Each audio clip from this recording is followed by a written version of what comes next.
being alive, along with honesty. And I got to thinking about this experience of being alive and how each of us has a holy assignment.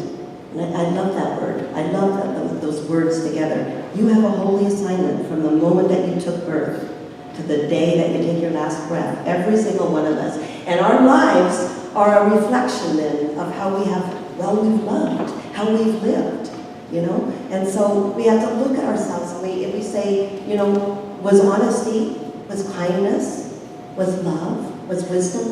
What was a part of this journey? How are we doing? You know, if we look at our lives.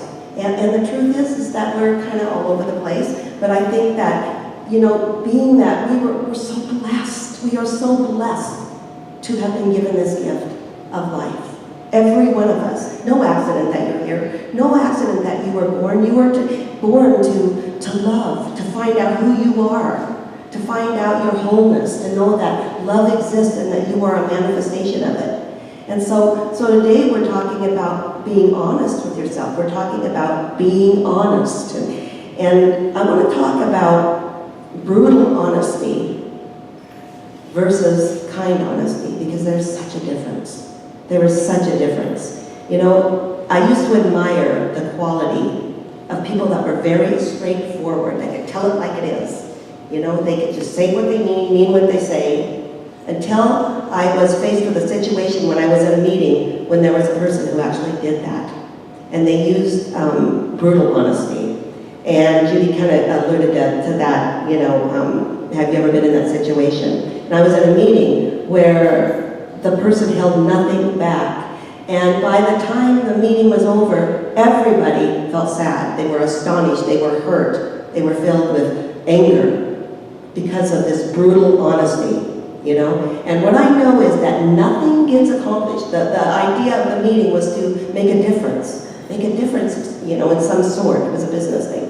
And it didn't make a difference at all except for to hurt everybody. See, he was brutally honest, but it was brutally mean. Does that make sense? You know, you could say he was honest, told his truth, but it was brutally mean. See?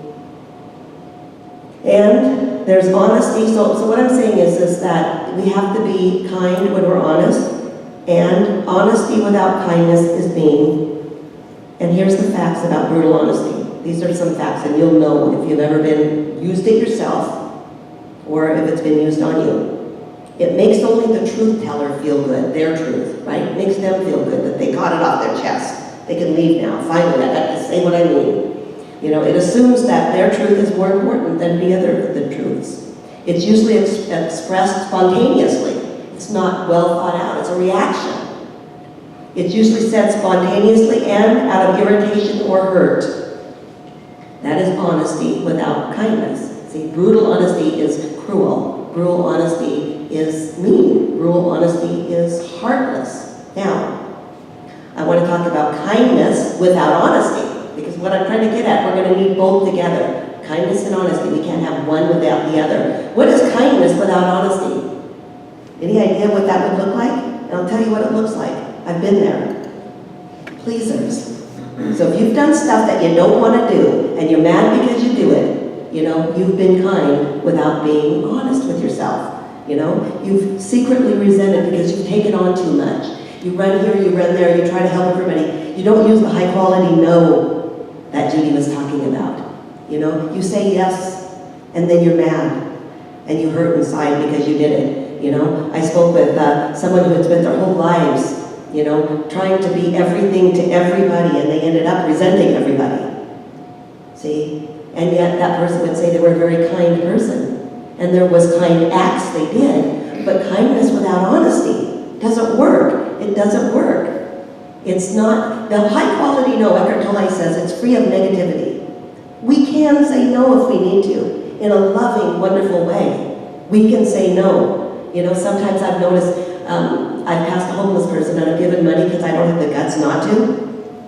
That's kindness without honesty. I wasn't clear in my heart when I did that. You know, I bought magazines one time from somebody at the door just to get rid of them. I didn't want any magazines and I still get them. Right? Someone calls you and you lie on the phone and say that you already gave. Have you ever done that? That's maybe kindness to the person, but it's not honest. See? In a conflict that we have with someone we might find difficult about them, you know, and we don't say anything. We just let it go. And maybe it needs to be said to help them. That's kindness without honesty. It's kindness that doesn't come from a true place in our heart. So bottom line, kindness and honesty go together, and I call it kind honesty. It's the only way. And what I'm talking about, when I'm saying a holy assignment, that's your holy assignment this lifetime, is to live kind honesty, to live it. It's in alignment with your divine intelligence, to be kind and to be honest with yourself and with other people, you know? When we live in kind honesty, we live in alignment with ourselves and in alignment with the divine. We live with a discerning heart that guides us in different directions. We have to trust our heart, but we trust our brain too. They come together. They come together. And it's important to use that when we communicate. Judy talked about communication. When we have communication with others, we always need to be kind and be honest. And here's the truth. Kind honesty is about perception, right? You kind of talked about that a little bit. You know, it's about, you know, everybody sees something differently. Everybody sees something differently. And when you care about somebody, when you come from your higher God spot, you see that there are many different truths, and you care about the person. So when you need to tell somebody the truth about something, you see all truths. You see your truth, you see the other truth. That's what honest is. It's about thinking compassionately. It's about seeing a bigger picture than just our own point of view. Kind honesty involves seeing the way a person is being, but also understanding why they might be that way. Kind honesty happens if Judy's never crabby, never, and if she was, and if something happened and she yelled at me and said some mean things to me, you know what I would think? I wouldn't take it personally and have to have a talk with her about what she said. I would know that there was something going on in her life, right? That she would be that way. So I would sit down with her and have a communication and say, wow, what's going on here? This is not you. This isn't your God self. This isn't where you come from. I know you too well. See, that's having a bigger picture. It's coming from a spot instead of, I'm so offended for what you said to me. It's coming from this bigger space. And when we step into our God self, that loving God self that we are, we see things differently. We see them completely differently. See? Is your friend, is your family member out of character? You know? Are they out of character for how they've been? Kind honesty helps us to see more clearly.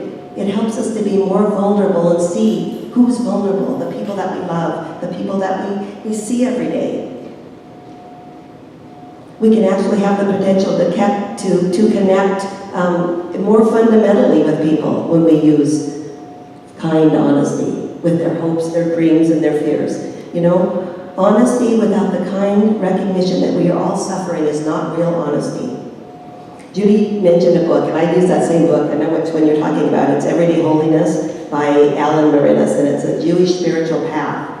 And what he says in there, she touched on a little bit, and it gets really deep. And at first I had to read it over and over and over because it was like, well, I don't get this. This doesn't really make sense to me. And you know what I'm talking about truth. And she kind of said that, you know, sometimes we don't need to say everything. We don't need to be totally honest. Here's how I get this. Here's how I get it. Is that he says that truth is all subjective, that it's not solid, right? You know, it's within each and every person. And that the impact of our statement, what it has on another person, is more important than the actual of what you think is the truth, right? Do no harm is more important in your holy assignment this time around than having to say your truth. Does that make sense? We all got to talk our truth, and we hear it here a lot. This is my truth. Not as important as do no harm. Not as important as do no harm. We have to look for the holy assignment in our issues. So if you've got an issue going on with somebody, what's your holy assignment there? What were you brought here to do? To learn. I can assure you that it wasn't probably to tell your truth. It was to become a bigger person, to become a bigger version. So there's this discussion in the Jewish text that I'm talking about our obligation to always tell the truth. The example, it's called the Holy Bride example.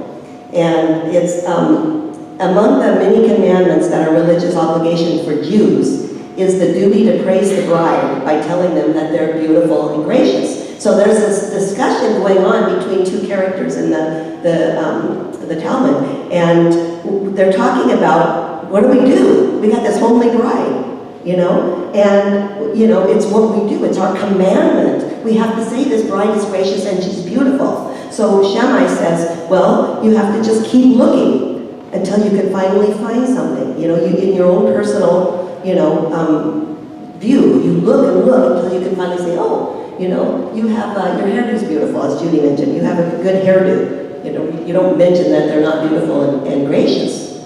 But Hillel says, no, that you make your perception bigger. There's that word again. We become bigger till we can see through the groom's eyes. We see it all. And when we see through the groom's eyes, we can say to that bride, you are beautiful and you are gracious. See? So he says truth. Truth is about expanding our perception until we can see that God self. And to me, that's the highest lesson we'll ever learn, is to open up and see through all of the humanity, all of the unskilled behavior, and to see that God self in somebody. And then you can say that you're beautiful and you're gracious. That's the highest gift. And that's the highest practice. Not all of us can do that, but that's what we strive for. That's our holy assignment, is to not only know who we are, not only know that we are the love that exists, but that it exists in every single person, that every person here is beautiful, and every person here is gracious. And when we can see that, we are telling our truth. We are saying the truth, the absolute truth. So I'll close with a quote from him. He actually says, every human being has the faculty of determining in his own heart where the truth lies. My prayer for each and every one of us is that may we live with kind honesty and know the absolute truth.